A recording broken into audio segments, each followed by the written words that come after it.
about, trying to get her name right, Reverend Deborah Haffman? I don't know if I'm saying that right. I don't know if that's really her last name or I'm just making that up. But go on. But go on, I'll go on.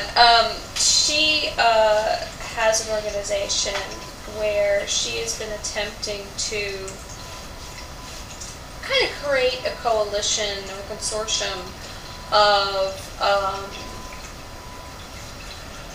leaders from different religions and pull them all together on certain topics. Yeah. And hers especially, she talks about comprehensive sex education throughout religions and kind of trying to promote the idea that even within religion we can promote healthy sexuality and comprehensive sex ed. Right. So even if you don't know her or know what she's doing, how would what you're discussing or what you're promoting, how could that fit into a similar topic or agenda? Well, I think probably one of the most important things within goddess spirituality is education. So whether we're talking about religious education or scientific education or sex ed, these ideas that fall under the goddess umbrella certainly would not be against sex education. This idea of not teaching kids about sex or people about sex is just, it's just a ticking time bomb. It's crazy. It's ignorant. So yeah, I mean, the more education, the better. I just came from a retreat this weekend, and one of the things we were talking about was shifting the paradigm from where we're at today to what we would like it to be. And I wish I had thought of this at the workshop, so I'll share it with you now. We were talking about how can we change things so that the world changes, so that it becomes a better place. And we talked about sexuality and gender issues and political issues and all of that stuff. And we talked about sex a good bit. But one of the things I didn't think to say, and none of us thought to say, was imagine this. What if it was part of the mother's job to see that her son went to a sacred priestess to learn how to be a good lover? Wouldn't that just be awesome? Absolutely. I would really like that idea. And then, a young boy could learn about, pleasing his wife or his partner, whatever that was, and, a girl too, for that matter. It would be up to the mother to help their children, become healthy sexual adults. I like that idea. I think you should run with it. I think we should add that to the goddess platform. Well, we were discussing, I think, either on our last show or the one right before that, how we were discussing that there's all of this vilification about pornography, and a lot of it comes from parents or other adults supposedly protecting children.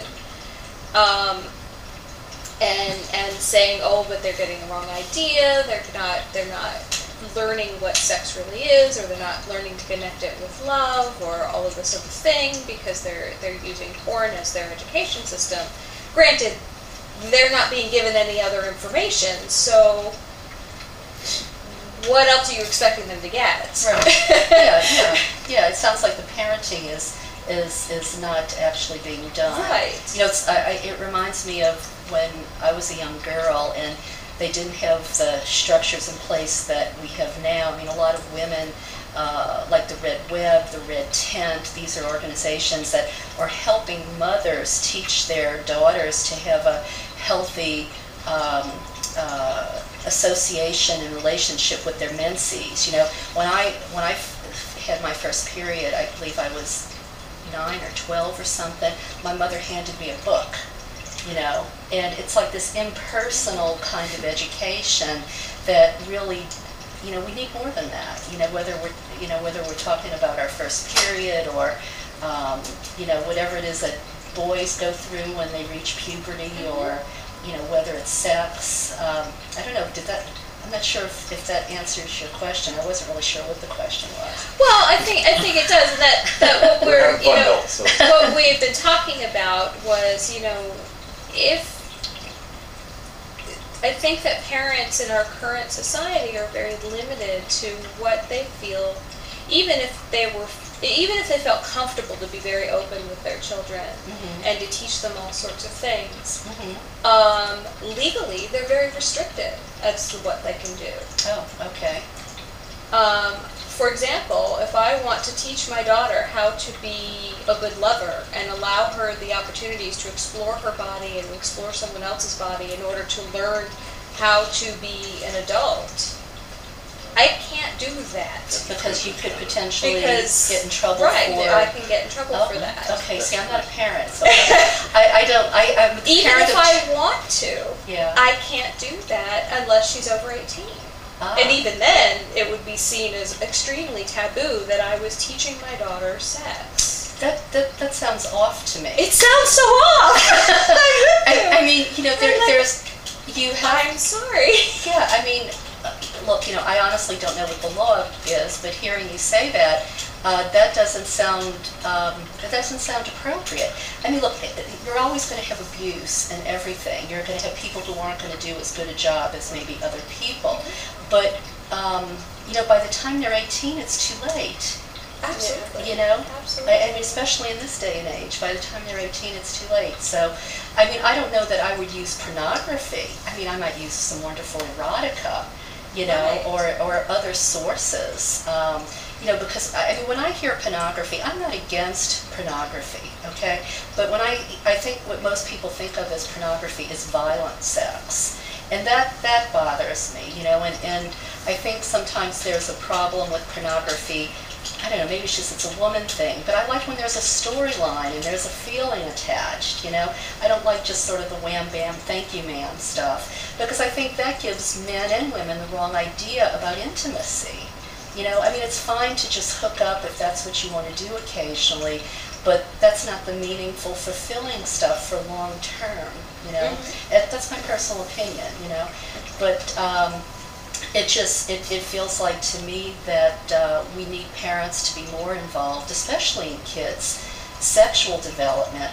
But, maybe they don't know how to do that. So it's almost as if, maybe parents have to go to some sacred priestess. I think so. I think so. There are women that profess to do that.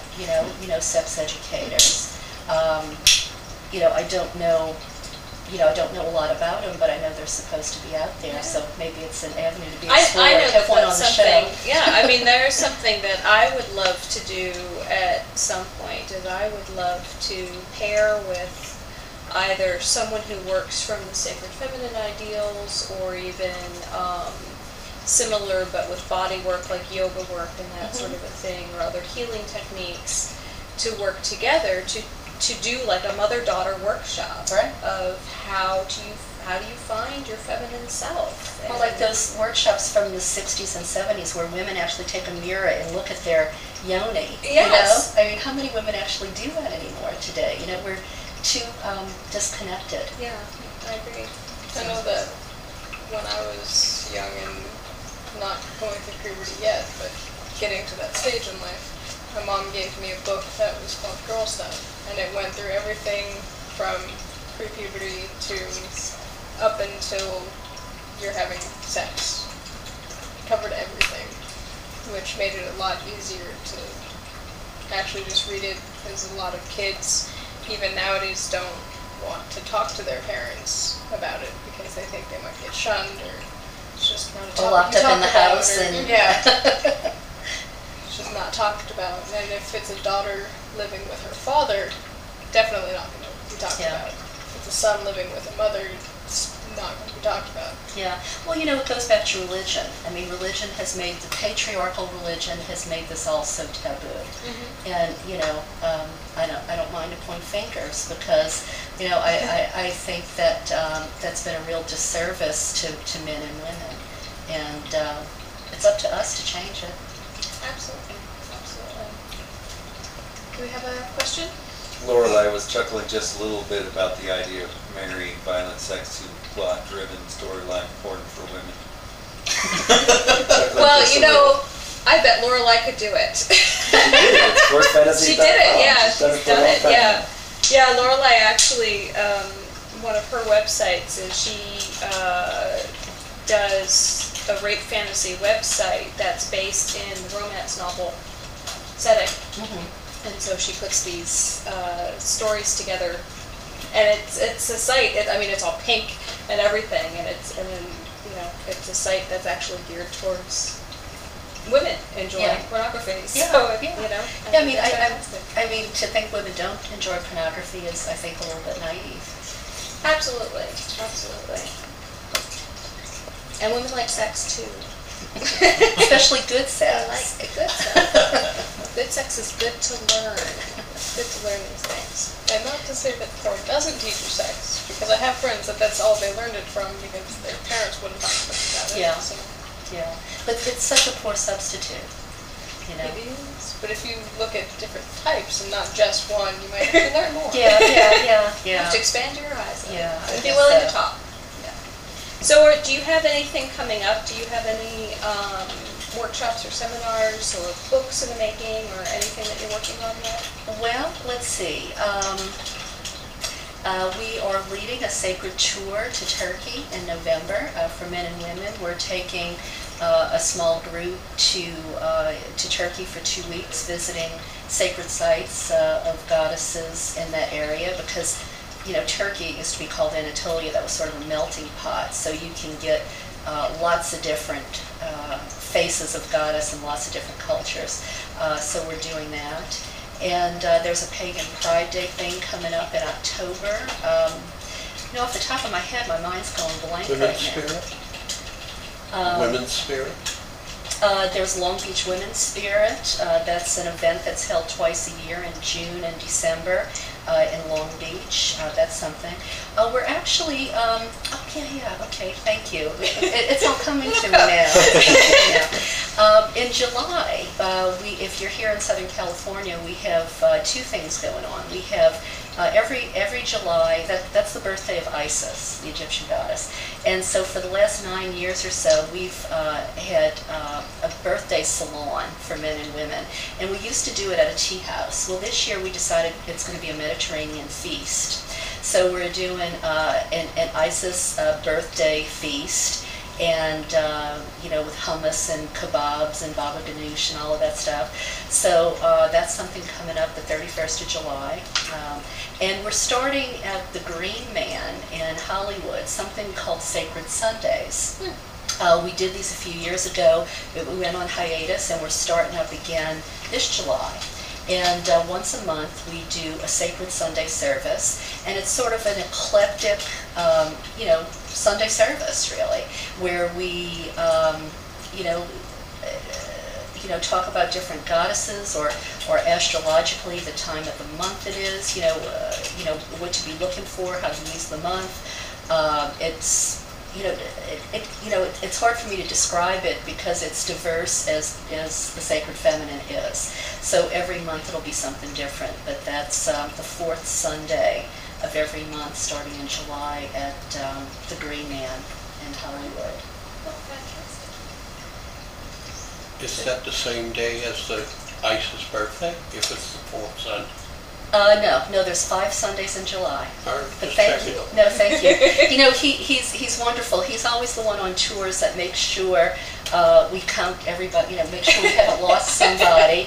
And I'll never forget the time we were in Greece, and we were all disembarking the hydrofoil, and we were on the gangplank. And Roy goes, "Wait a minute, Karen, we lost somebody." And, you know, we didn't speak Greek. The Greek hydrofoil driver didn't speak English. So Roy says, "Karen, y'all better stay there on that gangplank and not move till I find this woman." And so anyway, it was just a funny experience, because here's the Greeks yelling at us to get off the get off the plank because we're messing up their schedule, but we've lost one of our people. Anyway, he counts heads, make sure we don't leave anybody behind. It's good. It's good to have someone who can do the logistics and make sure all of that works. Yeah, and you know, and really, I really do want to emphasize, our guys are so important. You know, and Roy is a perfect example of a wonderful husband. And, you know, we have had such a wonderful partnership. And for people who think women who are into this stuff don't like men, it's really kind of ludicrous. It's just misinformation. I mean, I even dedicated my second book to Roy. I mean, I would work all day and go up to the computer till 2 o'clock in the morning, write my second book. Roy kept the house going, you know. He's always there. He's always a support. So, you know, we have to just dispel that idea that, you know, goddess advocates, women who are into the sacred feminine, are not into men, because that's just not it at all. Well, I think that's very well said. I think it's good to say that, because I too have my wonderful men who help keep things running. And Look at them up there. They're making sure we can sit here They and make sure yammer. that everything goes, and certainly do their share to help keep the house and keep everything running while I do all of the other stuff that I'm doing. And it's actually proven that couples stay together better when women do some of the male work and men do some of the women work. Yeah, balance, Partnership. partnership. You gotta have a good partnership, absolutely. I want to thank you so much for coming on. It's been fun. Absolutely wonderful. Thank And you. hopefully we'll get to talk with you again. Yeah, and I'll put you in touch with some of those women like you were saying. Please do. Yeah, I Please know do. some names for you. That would be wonderful. That would be great. This has been Karen Tate on Is This Normal? And please go visit her website, karentate.com, and check out her news report, her news radio, blog news radio at Blog Talk Radio. Blog Talk Radio. I'm sorry. That's okay. Blog Talk That's Radio, stuff. Voices of the Sacred Feminine. That's it. And I can't find my notes. They're here somewhere.